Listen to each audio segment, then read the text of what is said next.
Welcome to the Lights Out podcast. Bedtime stories for when the lights go out. For angels and princes and boys and girls. The next 15 episodes are inspired by the ultimate book list on social skills. Check out the information on each one of these episodes where you can download these books all for free, and they're really, really good, and I'm reading them to my girls and they like them. I've got a book in there as well, so that's why I got involved. I hope you like them. It's been great reading them. So please make sure you hit subscribe or like or whatever button there is to make sure that the next story I read, which is probably going to be very, very soon, pops up on your dad's phone or your mum's phone or your phone or whoever's device. And I hope you enjoy these books and these stories as you close your eyes and drift off to sleep. Good evening, boys and girls. Are you ready for bed? Are you ready for yet another bedtime story? Well, tonight's story is called A Home for Bessie by Jennifer Aicher. And on the inside cover, this book is dedicated to all the children in foster care. One of my best friends was in foster care, and now I think he has one of the happiest families I've ever seen. And I think it's because he stayed true to himself. Once upon a time. Hello, my name is Gabby. Bessie is my best friend. Bessie has lived in many houses. She has changed on the outside, but she has always been my friend. When I was little, I went to live with my great aunt. I don't remember very much, but I remember Bessie then. She had long, gorgeous hair that never needed to be brushed, but sometimes I would do it anyway. She had a whole wardrobe of clothes with her own accessories. She had a car and a bike, and even a castle for a princess. All of her things were very nice.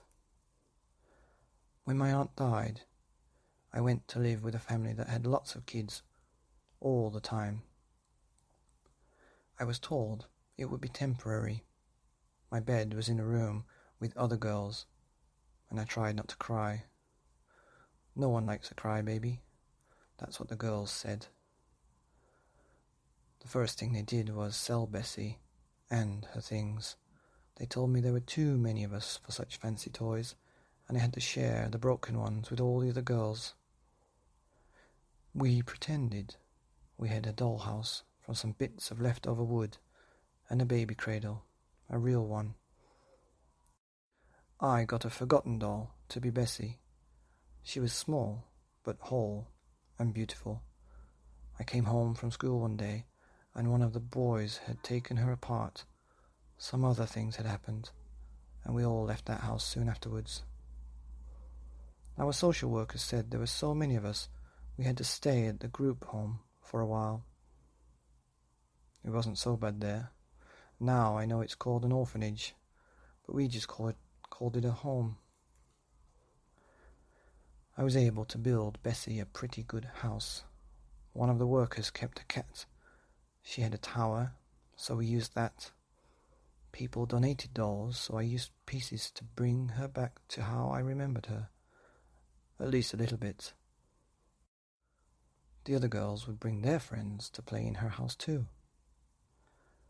I don't remember the house after that. I don't think I was there long. Something happened. They realized that my paperwork should have been labeled adoptable, not just foster. It makes a difference where you go.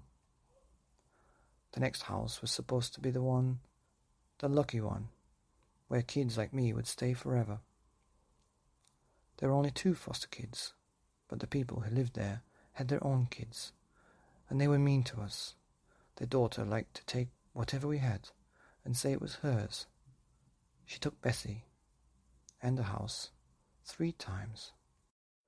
The first house was my favorite. I made it while they were on vacation somewhere and left us with the dad. It was for the Fairy Queen. It had a throne, a place to sleep, a nest, a waterfall, a tanning area. That's where my lemon fairy could grow. And best of all, it had a little Christmas town. I made it with the Christmas candy we got. I think they left so they could do presents away from us. That's nicer than other families I have heard about. Once she saw it, I couldn't use it again. I know her mum knew the houses weren't hers. She wasn't even there when I made the first one. The second time, I made sure to use only things that could only be mine, left from my birthday at school. I barely finished building that one before it was gone.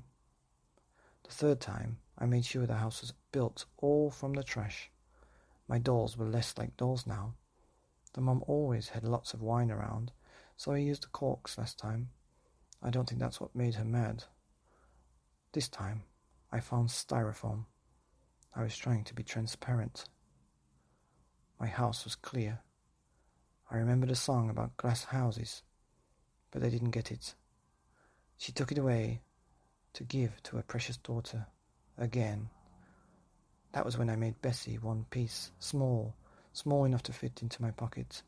I kept her with me always, even in the bathroom. The daughter must have known I had a new Bessie, because she was mean to me, meaner than usual. Finally, her mum said I had to go back to the house, to the home. She said I was a bad kid. They didn't want to adopt me, but really it was her daughter, always stealing. For some reason I never got to stay long at the home. I wish I had. I don't remember the next house, or the one after that. There's always a reason to move. One of the other kids would get caught doing something and we all had to leave. Or our teachers might notice we didn't have many clothes, or we were too skinny. Usually it was a relief. I always had Bessie. The only one I wish had worked was by the beach. I had just begun gathering stuff for a house, a broken chair, a net, shells.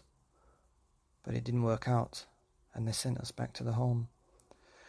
By this time, I was getting old. The only families that might want me were the ones that other girls warned me about, with the weird men, so I was sure I would get to stay at home, or maybe get caught doing something and go to juvie to be safe from weirdos. Well, most of them anyhow. But I wasn't a bad kid. Never had been, no matter what that one mum said.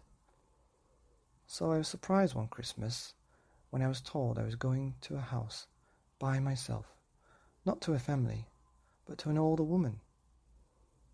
The next summer, I got brave and began to build another house for Bessie.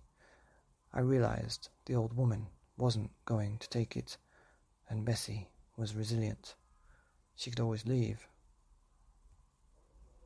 At night, when I was alone, I would let Bessie cook meals and play with the toys and enjoy her house.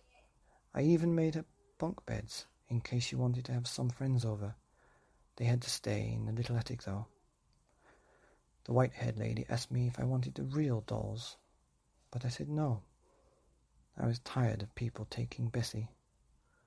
The white-haired woman let me play sports when school started again. She even sent me to dance. One day, I realized I didn't have Bessie. I was in a panic. Where could she be? I went home from soccer, frantic. But there she was in her house. Had I left her there? I made sure I never let her go again.